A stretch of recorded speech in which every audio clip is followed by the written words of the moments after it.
Ma famille a oublié mon anniversaire. Encore. Alors j'ai utilisé ma prime pour m'offrir une Peugeot de 65 000 euros. J'ai posté une photo sur Facebook, cadeau d'anniversaire. À moi-même. La fureur de mon père? Instantanée. Explosive. Mon père a encore oublié mon anniversaire. Pour me venger, je me suis offert une voiture à 65 000 euros avec ma prime secrète. J'ai posté la photo sur Facebook.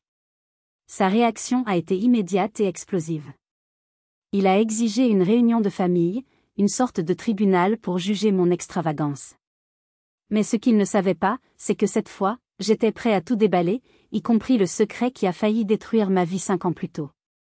Voici comment un simple cadeau d'anniversaire est devenu l'arme de ma libération, et comment j'ai forcé ma famille à enfin me voir. Avant d'entrer dans les détails de cette histoire incroyable, j'aimerais savoir d'où vous m'écoutez.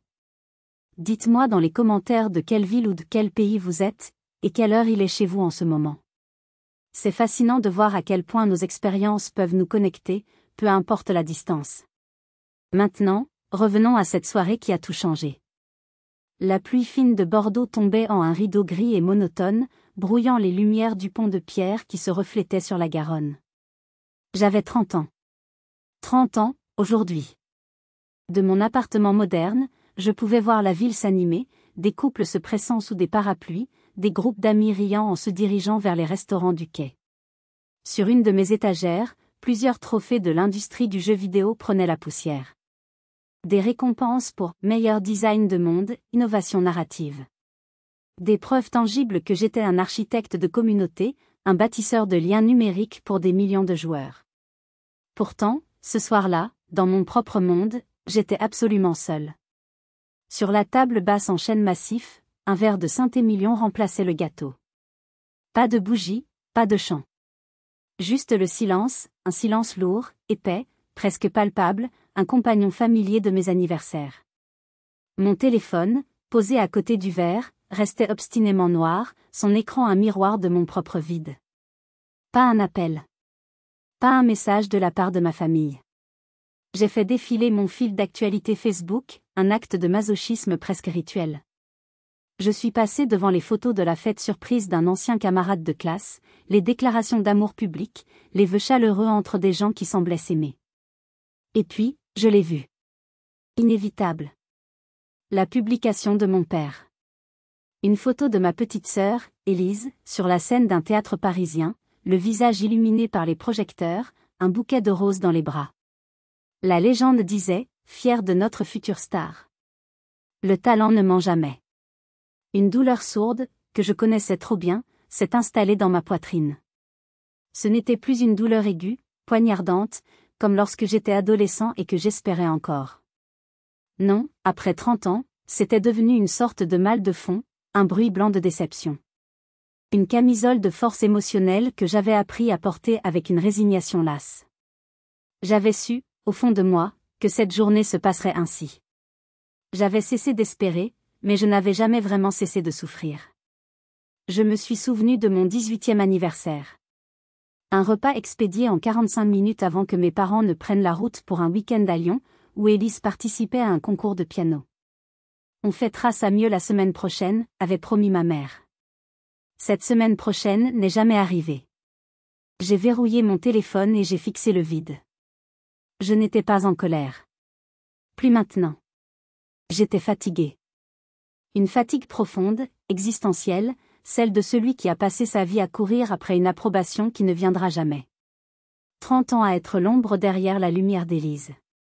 30 ans à entendre mon père qualifier ma passion pour les jeux vidéo de « passe-temps puéril », même quand ce passe-temps est devenu une carrière, puis un succès retentissant. J'ai levé mon verre à mon reflet dans la grande baille vitrée. « Joyeux anniversaire, Adrien », ai-je murmuré. La solitude de ma propre voix m'a fait frissonner. Pendant 30 ans, j'avais accepté les règles de leur jeu, un jeu où j'étais destiné à perdre. Ce soir-là, en regardant mon reflet dans la vitre sombre, j'ai réalisé que la seule façon de gagner était de créer mon propre jeu. Le silence de ce 30e anniversaire n'était pas juste un oubli de plus. Il était comme du sel versé sur une vieille blessure, une blessure que je pensais cicatriser mais qui, en réalité, n'avait jamais cessé de saigner sous la surface. Et cette blessure avait un nom, la trahison. Une trahison si profonde, si intime, que pendant des années, je n'avais même pas su qu'elle avait eu lieu. Il y a 5 ans, j'étais une personne différente. Plus jeune, plus idéaliste, débordant d'une énergie que je pensais inépuisable. Avec 3 amis, nous avions fondé notre propre studio de jeux vidéo, Pixel Forge. Nous avions mis toutes nos économies, toutes nos nuits blanches, tout notre cœur dans un projet révolutionnaire. Nous avions créé un prototype, démarché des investisseurs, et contre toute attente, nous avions réussi à en séduire un. Un nom important dans la tech, un homme qui avait la réputation de flairer les futurs succès. Les avocats avaient échangé les documents, les contrats étaient prêts. Le champagne était au frais. Nous allions changer le monde, ou du moins, notre petit coin de celui-ci. Et puis, 48 heures avant la signature, le coup près est tombé. Un email laconique de son assistante. Monsieur Durand a décidé de ne pas donner suite. Sans un mot d'explication. Le studio, privé de ses fonds essentiels, s'est effondré en quelques semaines. J'ai perdu tout mon argent. J'ai accumulé des dettes qui m'ont suivi pendant des années. Pire, j'ai perdu la confiance en moi. J'ai cru que mon idée, que mon talent, n'était finalement qu'une illusion, une vanité de jeunesse. Cet échec m'a hanté. Il a façonné l'homme que je suis devenu, plus prudent, plus cynique, moins enclin à rêver. Pendant des années, j'ai porté cet échec comme une encre. Je me suis reconstruit lentement, en travaillant pour d'autres, en ravalant ma fierté. Et puis, il y a quelques mois, le destin a décidé de me poignarder une seconde fois, mais cette fois-ci, c'était pour me révéler la vérité. J'étais à une conférence sur la technologie à Paris, un événement majeur de l'industrie. Un jeune développeur est venu me voir, les yeux brillants. Il était fan de l'écho d'Aetelgar. Nous avons discuté, et il s'est avéré être le fils de l'investisseur qui nous avait laissé tomber 5 ans plus tôt. Il ne savait pas qui j'étais, jusqu'à ce que je mentionne le nom de Pixel Forge. Son visage a changé. Il est devenu visiblement mal à l'aise. « Attendez, a-t-il dit. C'était vous? Le projet de monde persistant? Mon père parle encore de vous.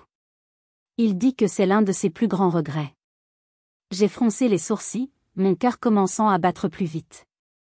Un regret? Il nous a lâchés par email, sans un mot d'explication. Le jeune homme a hésité, regardant autour de lui comme s'il allait trahir un secret d'État. Puis il a baissé la voix.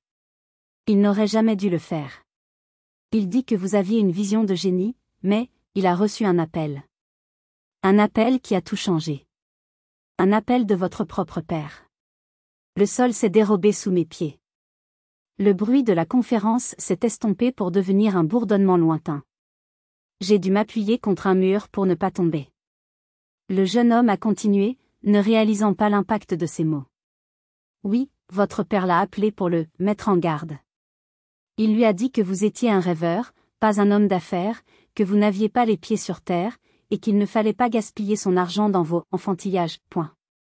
Chaque mot était un coup de marteau sur le cercueil de mon innocence. Mon père. Mon propre père n'avait pas seulement douté de moi. Il n'avait pas seulement refusé de me soutenir. Il avait activement, secrètement, agi pour orchestrer mon échec. Le tout, j'en étais sûr, sous le prétexte tordu de me protéger. Me protéger de mes propres rêves. Me protéger de la possibilité de réussir dans un domaine qu'il ne respectait pas, qu'il méprisait. La vérité était une lame de rasoir qui venait de trancher les derniers liens filiaux que je pensais encore intacts. Il ne m'avait pas protégé d'un échec. Il m'avait volé une chance de réussir. Et cette vérité était devenue une dette qu'il allait devoir payer. La rage est une chose étrange. Elle peut être une force destructrice, un poison qui vous consume de l'intérieur. Mais parfois, si on la canalise correctement, elle peut devenir le plus puissant des carburants. Ce soir-là, dans mon appartement silencieux, je sentais ce carburant inonder chaque parcelle de mon être. La découverte de la trahison de mon père, superposée à l'indifférence de mon 30e anniversaire, avait créé un cocktail explosif. Je me sentais étouffée, non pas par la solitude, mais par le poids des mots non dits, des injustices accumulées depuis mon enfance. J'ai commencé à faire les 100 pas dans mon salon, une énergie fébrile parcourant mes veines. L'idée qui avait germé plus tôt, l'idée d'un acte de défi spectaculaire, commençait à prendre une forme concrète et irrésistible. Ce ne serait pas un simple caprice. Ce serait un acte politique. Une déclaration de guerre symbolique. Mais une petite voix, celle de 30 années de conditionnement, me murmurait encore à l'oreille. La voix de la prudence. La voix de mon père. Ne fais pas de vagues. Reste à ta place. Ne te fais pas remarquer. C'est à ce moment précis que mon téléphone a vibré, me faisant sursauter. Pas un appel de ma famille, bien sûr. C'était un appel vidéo de Manon. Manon, ma lead artiste, ma collègue, ma confidente, la seule personne qui avait vu les versions brutes de mes idées et qui n'y avait vu que du génie. Son visage souriant, encadré par des cheveux roses en bataille, est apparu sur l'écran. Joyeux anniversaire, mon créateur de monde préféré, a-t-elle lancé avec son enthousiasme habituel. Puis son sourire s'est effacé en voyant mon expression. Adrien? Tout va bien? Cette tête? Oh non. Ne me dis pas qu'ils ont encore oublié? Je n'ai pas eu besoin de répondre. Mon silence était une réponse suffisante. Un soupir d'exaspération lui a échappé, un son que je connaissais bien. C'était le même soupir qu'elle avait quand un bug faisait planter son logiciel de modélisation 3D. Non. C'est pas vrai. Pas cette année. Pas après le lancement, après tout ce que tu as accompli. Son indignation agissait comme un baume. C'était la validation dont j'avais besoin. La confirmation que ma douleur était légitime, que ma colère était justifiée. Écoute-moi bien, a-t-elle poursuivi, son ton devenant ferme et protecteur, comme une grande sœur. L'homme qui a créé l'écho d'Aethelgar, l'homme qui a dirigé une équipe de 50 personnes, l'homme qui vient de recevoir une prime que la plupart des gens ne verront jamais de leur vie, ne mérite pas d'être traité comme un enfant invisible. Tu m'entends? Ta valeur n'est pas négociable. Ces mots résonnaient en moi, chassant les murmures de doute. Alors maintenant, tu vas raccrocher. Et tu vas sortir et faire quelque chose pour toi. Quelque chose d'égoïste, d'extravagant. Quelque chose qui crie « J'existe ». Fais-le pour le gamin de 18 ans qu'ils ont laissé tomber. Fais-le pour le jeune homme de 25 ans qu'ils ont trahi. Fais-le pour l'homme de 30 ans que tu es aujourd'hui. Fais-le, Adrien. Fais quelque chose de grand. Ces mots étaient comme une clé tournant dans une serrure que je ne savais même pas fermer. C'était la permission. La permission que je n'avais jamais reçue de mon père, la permission que je n'avais jamais osé me donner à moi-même. La permission d'exister, de célébrer ma propre valeur. J'ai hoché la tête, un faible sourire se dessinant sur mes lèvres. Merci, Manon.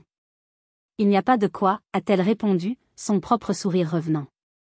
Maintenant, va construire quelque chose dans le monde réel. J'ai raccroché. Le silence est revenu, mais il était différent. Il n'était plus oppressant. Il était plein de possibilités. Je n'ai plus hésité une seule seconde. Mon ordinateur était toujours ouvert sur mon compte en banque. Ce n'était plus seulement de l'argent. C'était un pouvoir. Le pouvoir de réécrire le scénario. J'ai tapé « Concessionnaire Peugeot Bordeaux » dans la barre de recherche. Le premier numéro est apparu. J'ai composé le numéro, mon cœur battant la chamade, non pas de peur, mais d'une excitation pure. Ce n'était plus une idée folle. C'était une nécessité. C'était la première quête de mon propre jeu, et je comptais bien la réussir. 1 heure plus tard, je poussais les portes vitrées du plus grand concessionnaire Peugeot de la région. L'endroit était un temple de métal brillant et de lumière froide, une cathédrale moderne dédiée à la vitesse et au statut. Les voitures, alignées comme des sculptures futuristes, semblaient me juger en silence. Je portais un simple jean, un sweatshirt à capuche et des baskets. Avec mon allure plus jeune que mes 30 ans, j'étais l'incarnation du client non qualifié. J'ai senti le regard des vendeurs en costume glisser sur moi sans s'arrêter. J'étais, à leurs yeux, un simple curieux, un rêveur, un jeune homme venu perdre son temps et laisser des traces de doigts sur les carrosseries. Cette invisibilité, qui d'habitude me blessait, me donnait ce soir une sorte de satisfaction perverse. Ils allaient être surpris. Un jeune vendeur, visiblement nouveau et désireux de faire ses preuves, s'est finalement approché de moi avec un sourire forcé mais poli. « Bonjour monsieur, je peux vous aider ?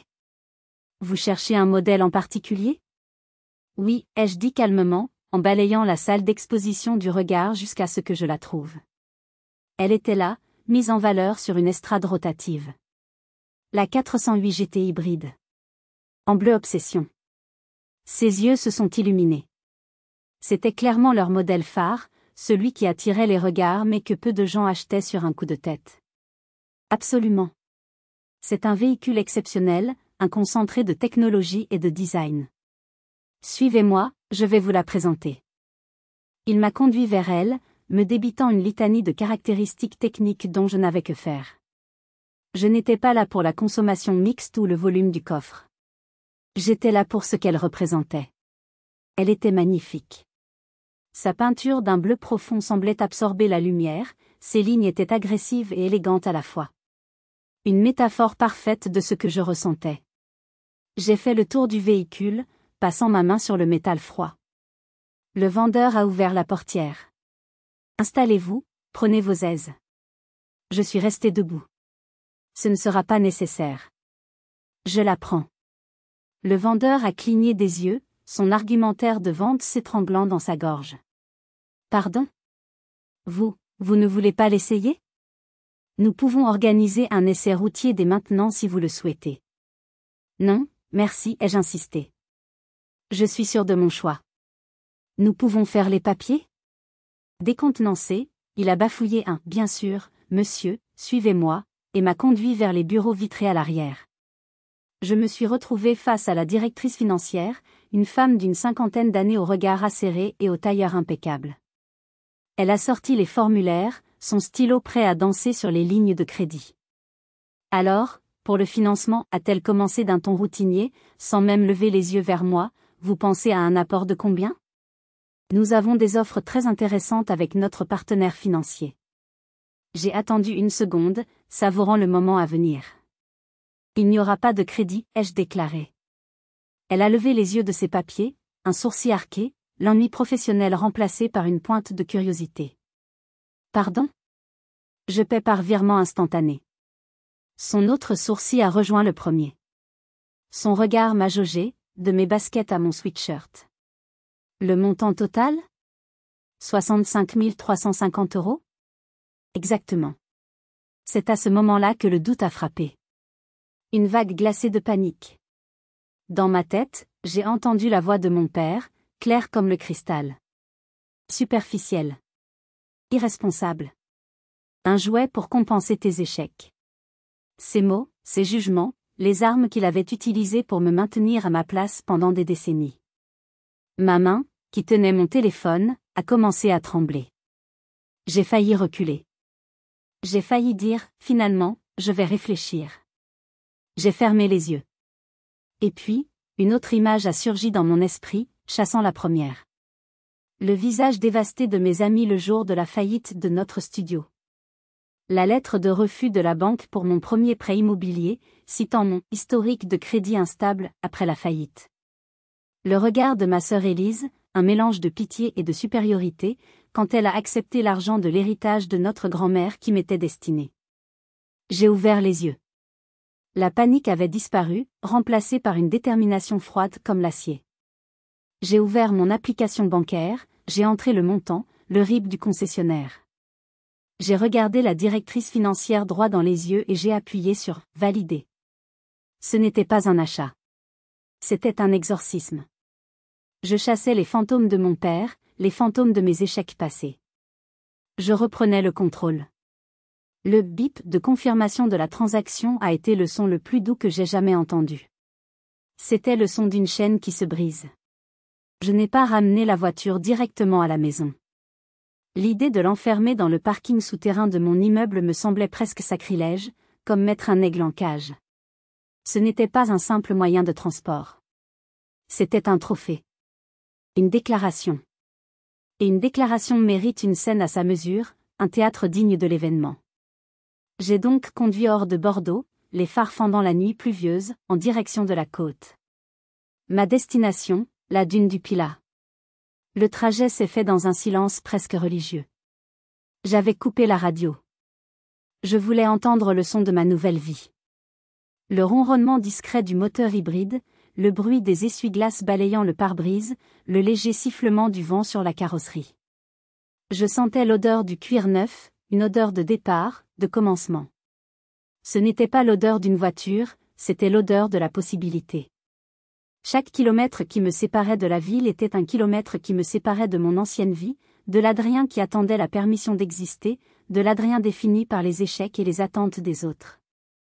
Quand je suis arrivé au pied de la dune, la pluie avait cessé, comme si le ciel lui-même voulait être témoin.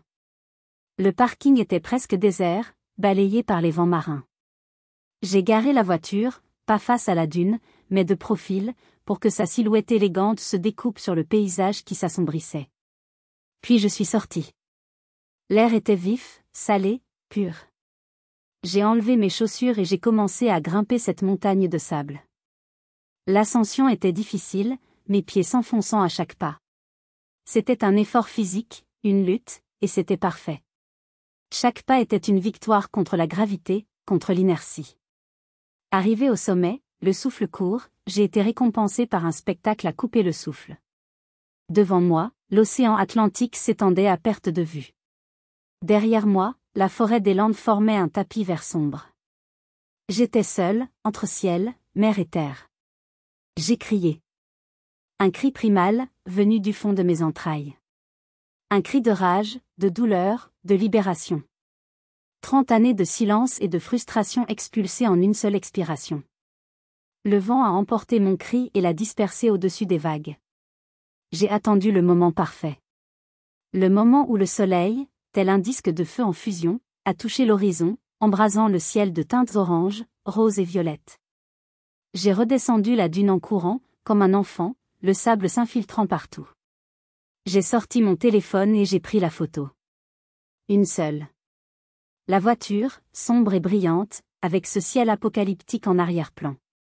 C'était plus qu'une photo, c'était un tableau. Le symbole de ma renaissance. De retour dans l'habitacle, j'ai ouvert Facebook. Mon doigt a survolé l'icône « Publier ». C'était l'instant décisif. L'acte de guerre. Mais je ne voulais pas que ce soit une provocation publique et vulgaire. Je voulais que ce soit chirurgical. J'ai passé quelques minutes à créer une liste d'amis personnalisés. Une liste restreinte, ironiquement nommée « Famille et vérité ». Je n'y ai inclus que les membres de ma famille proche, père, mère, sœur et une poignée d'amis d'enfance, ceux qui connaissaient toute l'histoire, ceux qui avaient été témoins de l'effacement progressif de ma personne au profit de ma sœur. Je voulais que le message soit reçu non pas comme une vantardise, mais comme une lettre personnelle, une notification directe de mon émancipation. J'ai importé la photo. Puis j'ai écrit la légende. 5 mots. Simple. Dévastateur. Joyeux anniversaire. De mois à mois. J'ai ajouté le hashtag 30 ans. J'ai relu une dernière fois, puis j'ai appuyé sur « Publier ». Une étrange sensation de calme m'a envahi. Le calme qui précède la tempête. J'ai regardé le soleil disparaître complètement dans l'océan et j'ai souri. Je ne savais pas encore que je venais de déclencher un tsunami familial. Je n'ai pas eu à attendre longtemps. La riposte a été plus rapide et plus violente que tout ce que j'avais imaginé. 15 minutes. C'est le temps qu'il a fallu pour que le monde numérique se transforme en champ de bataille familial. Je n'étais même pas encore rentré à Bordeaux. J'étais arrêté à une aire d'autoroute, en train de boire un café au goût de carton, quand mon téléphone a sonné. L'écran affichait « Père ». Mon cœur a fait un bond, mais la peur avait été remplacée par une sorte d'anticipation glaciale. J'ai laissé sonner 3 fois, juste pour le principe. Puis j'ai décroché. Le silence a duré 3 secondes. 3 secondes de pure tension, où j'imaginais son visage congestionné par la colère. Puis sa voix a éclaté dans mon oreille, dépourvue de toute salutation. C'était un rugissement. Adrien. J'ai dû éloigner le téléphone de mon visage pour protéger mon tympan. C'est quoi cette mascarade sur Facebook? Mascarade. Le mot était choisi. Pour lui, tout ce qui sortait de son cadre de référence était une performance, une comédie. Une voiture à ce prix-là? As-tu complètement perdu la tête? Il n'a pas posé la question. Il a asséné une affirmation. Dans son monde, mon action ne pouvait être que le fruit de la folie. C'est l'argent de tes jeux vidéo stupides qui te monte à la tête? Je pouvais entendre en arrière-plan la voix de ma mère, faible et indistincte, un murmure affolé. Richard, calme-toi, demande-lui, ne lui crie pas dessus. Mais il l'a ignoré, comme toujours. Il était lancé. C'était une attaque en règle, non seulement contre mon achat, mais contre ma carrière, mon identité, ma vie entière. Chaque mot était choisi pour rabaisser, pour me rappeler ma place d'éternel adolescent irresponsable. Tu te rends compte de l'image que tu donnes? C'est indécent. C'est vulgaire. Nous ne t'avons pas élevé comme ça. Pas une seule fois il n'a mentionné mon anniversaire. Pas une seule fois il n'a demandé « Comment vas-tu » ou « Pourquoi as-tu fait ça ?» Il n'était pas intéressé par mes raisons. Il était outragé par mon audace. J'avais osé agir sans sa permission. J'avais osé dépenser son argent, car dans son esprit, même l'argent que je gagnais lui appartenait d'une certaine manière, ou du moins, il devait être soumis à son approbation. J'avais commis le crime de lèse-majesté. Je suis resté silencieux, le laissant vider son chargeur de fureur. Mon calme semblait le rendre encore plus fou. Tu ne dis rien? Tu n'as rien à dire pour ta défense? Bonjour, père, ai-je finalement répondu, ma voix plate et sans émotion. J'espère que tu vas bien. Ce simple acte de politesse l'a déstabilisé. Il a bafouillé un instant. Ne me prends pas pour un idiot. Cette voiture est un caprice. Un caprice d'enfant gâté. C'est mon argent, père, ai-je dit, chaque mot pesé. Gagné honnêtement. Je n'ai de compte à rendre à personne. Cette phrase a été la goutte d'eau. Pas de compte à rendre, a-t-il hurlé. Tu fais partie de cette famille. Tes actions nous rejaillissent dessus. Qu'est-ce que les gens vont penser? Tes oncles, tes tantes? Nos amis? Ah. Voilà le cœur du problème. Pas ma santé financière. Pas mon bonheur. Mais, le qu'en dira-t-on? L'image. La façade. Mon geste avait fissuré la belle image de la famille unie et raisonnable qu'il avait mis tant d'années à construire. Le monologue a continué pendant encore quelques minutes, puis il a conclu par un ordre, pas une invitation. Tu viens dîner demain soir. 19h. Et tu vas nous expliquer cette folie. C'est compris? J'ai regardé la nuit noire à travers le pare-brise. La folie. Peut-être que la vraie folie était d'avoir attendu 30 ans. Je serai là, j'ai répondu, ma voix plus calme que je ne l'aurais cru. Et j'ai beaucoup de choses à expliquer. J'ai raccroché avant qu'il ne puisse ajouter un mot. Il était temps que le patriarche entende enfin la vérité, toute la vérité. Le lendemain, en conduisant vers la maison de mon enfance à Pessac, une banlieue cossue de Bordeaux, je me sentais étrangement serein. La peur qui m'avait toujours noué l'estomac avant chaque réunion de famille avait disparu, remplacée par une détermination froide. Je n'étais plus un accusé se rendant à son procès.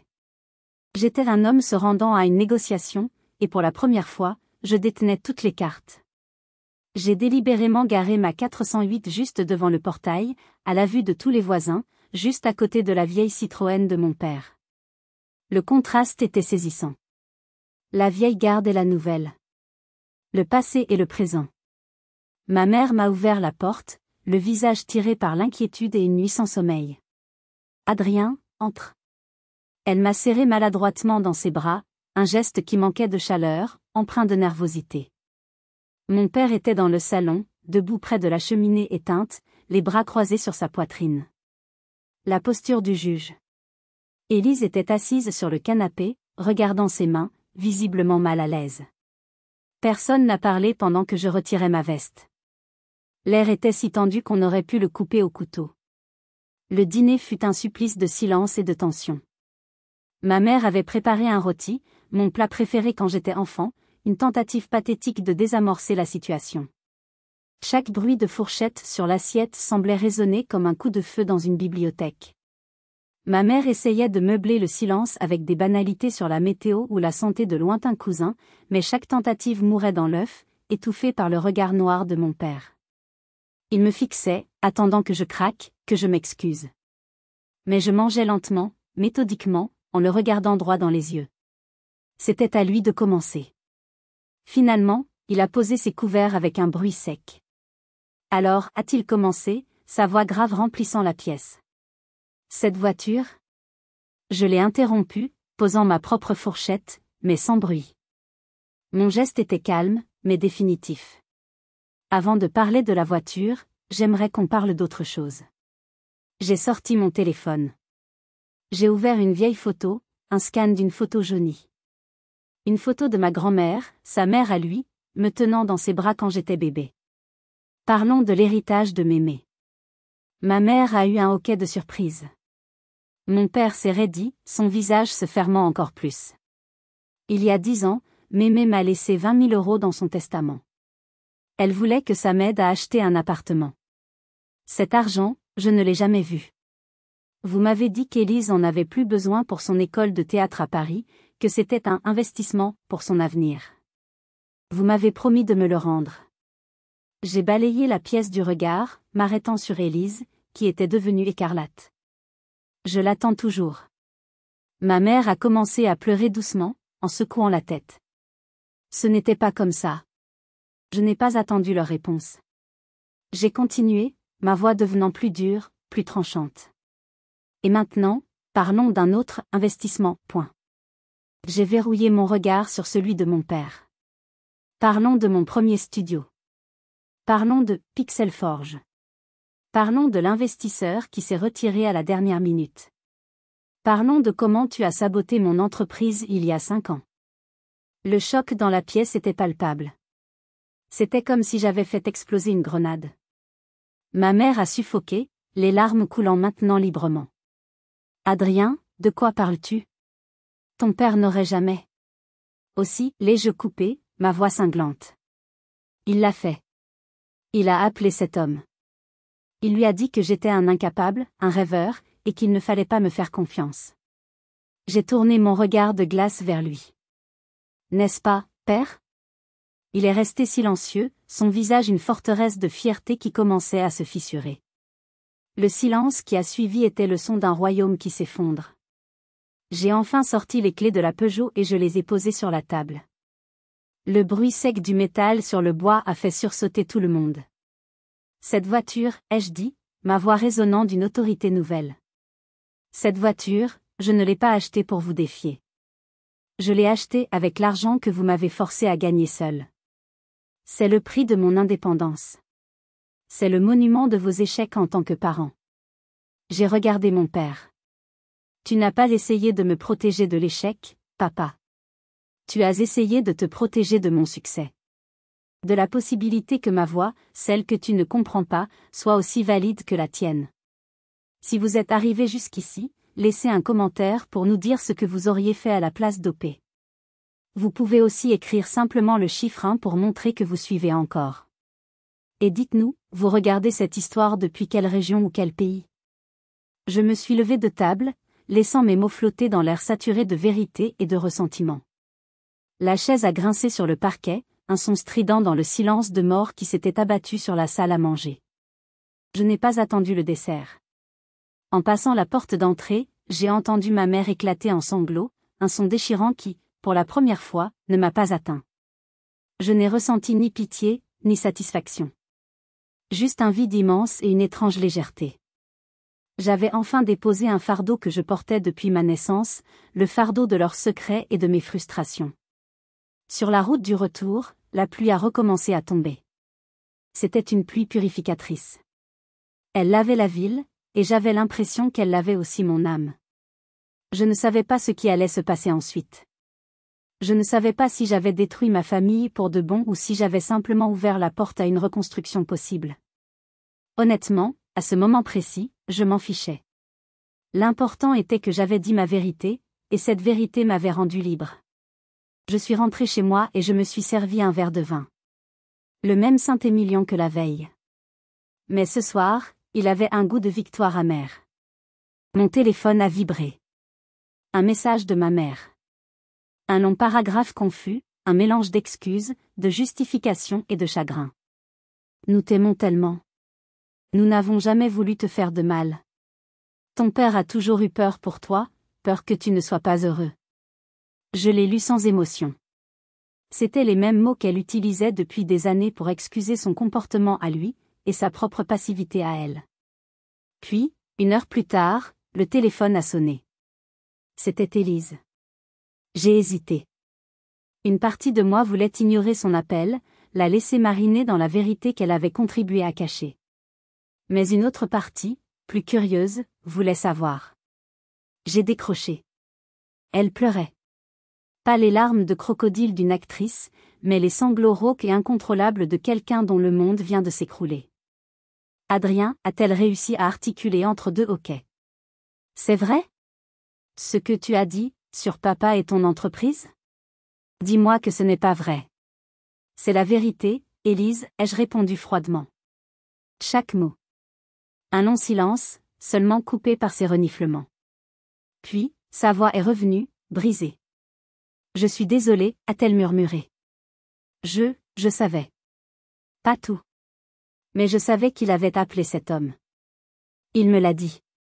Il était presque fier. Il m'a fait jurer de ne jamais te le dire. Il disait que c'était pour te protéger, pour t'éviter une plus grande humiliation quand tu aurais échoué. Sa voix s'est brisée. J'ai été tellement lâche. Son aveu m'a surpris. Je m'attendais à ce qu'elle défende notre père, qu'elle minimise les faits. Pourquoi tu ne m'as rien dit, ai-je demandé, ma voix un peu plus douce malgré moi. Parce que j'avais peur, a-t-elle avoué, sa voix à peine un murmure. J'étais sa poupée parfaite, son étoile. Toute ma vie a été construite autour de son approbation. Si je le défiais, si je prenais ton parti, je perdais tout. J'avais trop peur de le décevoir. Trop peur de perdre ma place. Puis elle a ajouté quelque chose qui m'a glacé le sang, un aveu d'une honnêteté brutale. Et, une partie de moi était jalouse, Adrien. Tellement jalouse. Tu étais assez courageux pour suivre ta passion, pour te battre pour tes rêves, même contre lui. Moi, j'étais juste assez obéissante pour suivre leurs ordres. C'était plus facile d'être l'étoile que d'être libre. Sa confession ne changeait rien aux faits, mais elle changeait tout dans ma perception. Elle n'était pas seulement la sœur privilégiée.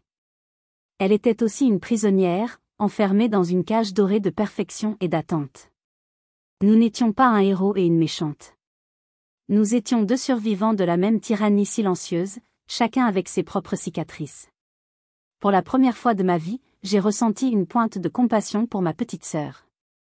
La forteresse de mon père avait des fissures, mais je réalisais maintenant que nous avions tous vécu à l'intérieur de ces murs, étouffant lentement.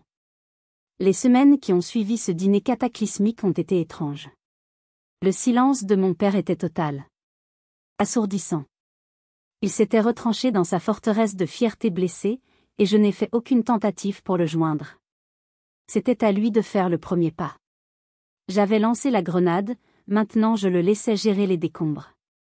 Mais autour de ce silence, des choses commençaient à bouger, lentement, maladroitement, comme une terre gelée qui commence à dégeler au printemps. Ma mère m'a appelé quelques jours plus tard.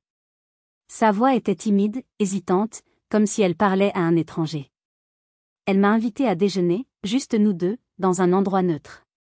C'était une première. Nous nous sommes retrouvés dans une petite brasserie du centre-ville.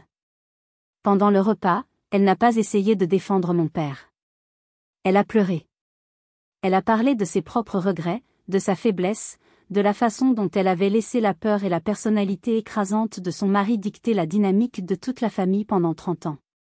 Je n'ai pas été une bonne mère pour toi, Adrien, a-t-elle admis, et ces simples mots, bien que tardifs, ont eu un poids énorme. J'ai choisi la paix à court terme plutôt que ton bonheur à long terme. Je le regretterai toute ma vie. C'était un début de reconnaissance, une fissure dans le déni. Élise, de son côté, a commencé à faire des efforts que je n'aurais jamais cru possibles. Elle m'envoyait des articles sur l'industrie du jeu vidéo, avec des commentaires comme « Regarde ça, c'est fascinant ». Elle me posait des questions sur mon travail, des questions sincères, pas seulement polies.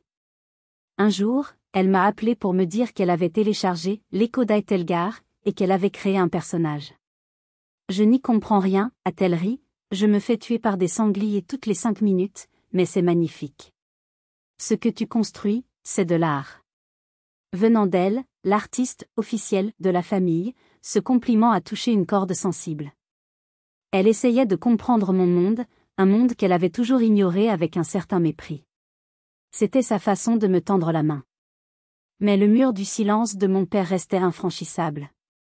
J'avais presque abandonné tout espoir quand, un mois après le dîner, j'ai reçu un email.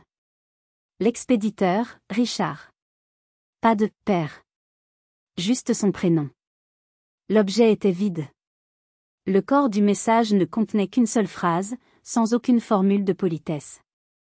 J'ai regardé la bande-annonce de ton nouveau jeu. Mon cœur s'est serré. J'ai attendu, m'attendant à une critique, à un jugement. Mais la phrase suivante était déconcertante. Le graphisme est impressionnant. J'ai relu cette phrase 10 fois. Impressionnant. Ce n'était pas un mot que mon père utilisait à la légère, surtout pas pour décrire quelque chose venant de mon univers. C'était un mot de son vocabulaire d'ingénieur. Un mot qui signifiait la reconnaissance d'une prouesse technique. J'ai compris qu'il ne pouvait pas me parler avec le langage des émotions. C'était trop difficile pour lui, peut-être même impossible. Alors il utilisait le seul langage qu'il maîtrisait, celui de la technique, de la logique. Quelques jours plus tard, un second email est arrivé. J'ai montré la vidéo à mes anciens collègues ingénieurs. Ils n'ont rien compris à l'histoire, mais ils ont dit que la construction du monde était un travail de professionnel. Père. Cette fois, il avait signé « Père ». C'était sa façon de tendre un rameau d'olivier. Il ne pouvait pas s'excuser. Il ne pouvait pas admettre ses torts directement. Mais il pouvait reconnaître mon travail. Il pouvait le valider à travers le regard d'autres hommes qu'il respectait. C'était maladroit. C'était imparfait. C'était insuffisant. Mais c'était un début. Et après 30 ans de désert affectif, même une goutte d'eau ressemblait à une oasis. Peut-être que même les plus vieilles forteresses peuvent apprendre à entr'ouvrir leurs portes. Que auriez-vous fait à ma place? Auriez-vous accepté cette tentative de réconciliation maladroite, ou auriez-vous exigé des excuses complètes? Dites-le moi dans les commentaires. Votre avis m'intéresse énormément. Le temps a une façon étrange de remodeler les paysages émotionnels. Un an après la « déclaration de la 408 », comme Manon aimait l'appeler, les choses n'étaient pas devenues parfaites. La perfection est une illusion, une leçon que ma famille et moi apprenions à nos dépens. Mais les choses étaient devenues vraies. La façade de la famille idéale, avec son fils ingénieur fantasmé et sa fille artiste prodige, s'était effondrée, laissant place à quelque chose de plus fragile, de plus honnête, et finalement, de plus solide. Le matin de mon 31e anniversaire, je me suis réveillée avec une sensation nouvelle, l'anticipation. Mon téléphone a vibré à cette heure précise. C'était un message sur le groupe de discussion familiale, la tribu B, en reconstruction, créé par Élise quelques mois plus tôt. Le premier message était de mon père. Joyeux anniversaire, Adrien. 6 mots. Pas d'émoji, pas de fioriture. Mais ils étaient là. À l'heure. Et pour moi, ils valaient plus que tous les longs discours. Ma mère a suivi avec un message plein de cœur et de fleurs, son enthousiasme parfois excessif mais désormais sincère.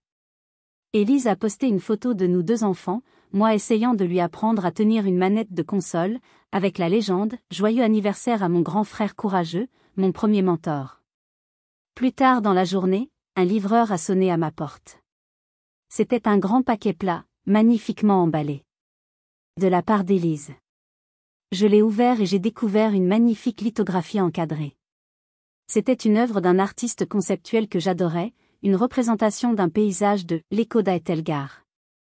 Elle avait dû faire des recherches pour le trouver, contacter l'artiste. C'était un cadeau réfléchi, personnel. Un cadeau qui disait « Je vois ton monde, je respecte ton monde, et je le trouve beau ».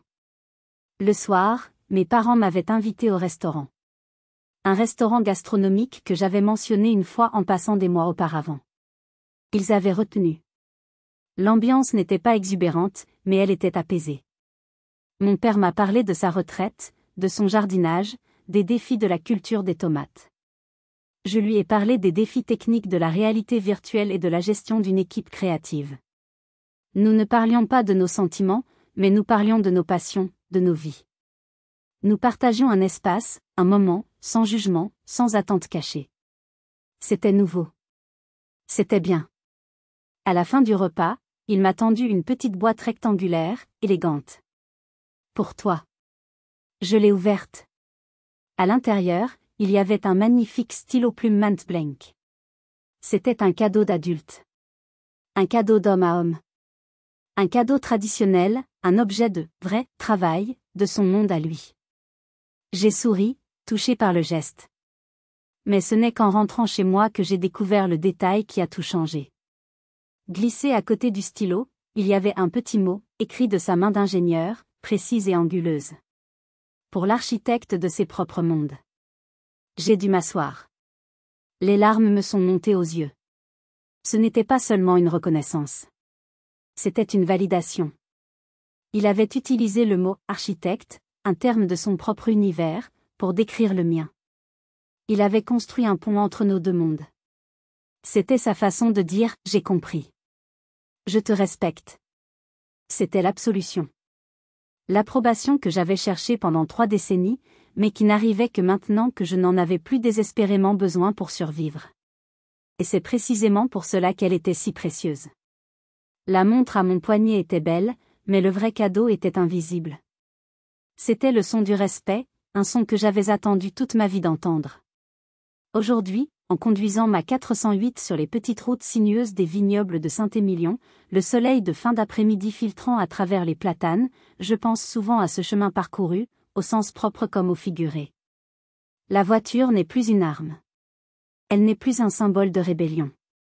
Elle est devenue une compagne de route, le témoin silencieux de ma transformation.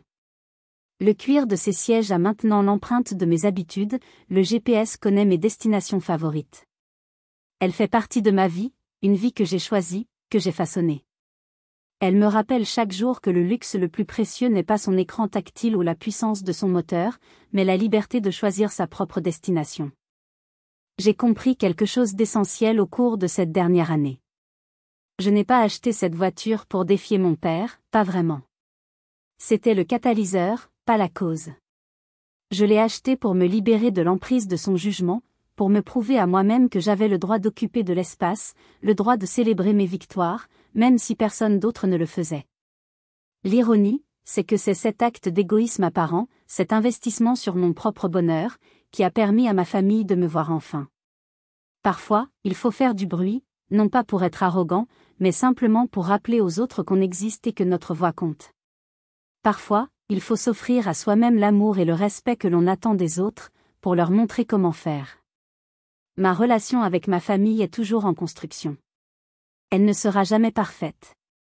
Il y a des jours où les vieilles habitudes reviennent, où le silence de mon père est un peu trop lourd, où l'enthousiasme de ma mère est un peu trop compensatoire, où la rivalité fraternelle avec Élise refait surface le temps d'une remarque acide. Mais la différence, c'est que maintenant, nous en parlons. Nous avons un langage commun. Nous avons la vérité. Et c'est une fondation bien plus solide que les illusions sur lesquelles nous vivions avant. Le plus grand jeu que j'ai jamais conçu n'était pas sur un écran. C'était ma propre vie. Avec ses niveaux de difficulté, ses quêtes secondaires inattendues, ses personnages non-joueurs toxiques et ses alliés précieux qui apparaissent quand on s'y attend le moins. Et la quête la plus importante, celle qui débloque toutes les autres, était d'apprendre à en écrire les règles moi-même. De refuser de jouer à un jeu où j'étais programmé pour perdre. Cette voiture n'était pas une fin en soi. C'était le début. Le début de ma décision de ne plus jamais laisser personne d'autre tenir le volant de ma vie, de ne plus jamais conduire sur une route tracée par quelqu'un d'autre. Parfois, il faut oser prendre une route différente, une route qui n'est sur aucune carte, pour montrer aux autres, plus important encore, à soi-même, le chemin. Et vous? Quelle est la route que vous avez dû prendre pour être enfin vous-même? Quel a été votre achat de 65 000 €, symbolique ou réel, qui a tout changé? Partagez votre voyage dans les commentaires. Votre histoire pourrait être le GPS dont quelqu'un d'autre a désespérément besoin en ce moment. Si cette histoire a résonné en vous, n'hésitez pas à laisser un pouce bleu, à la partager, et bien sûr, à vous abonner pour ne pas manquer d'autres récits sur la façon de tracer sa propre carte. Merci de m'avoir écouté jusqu'au bout. Prenez soin de vous.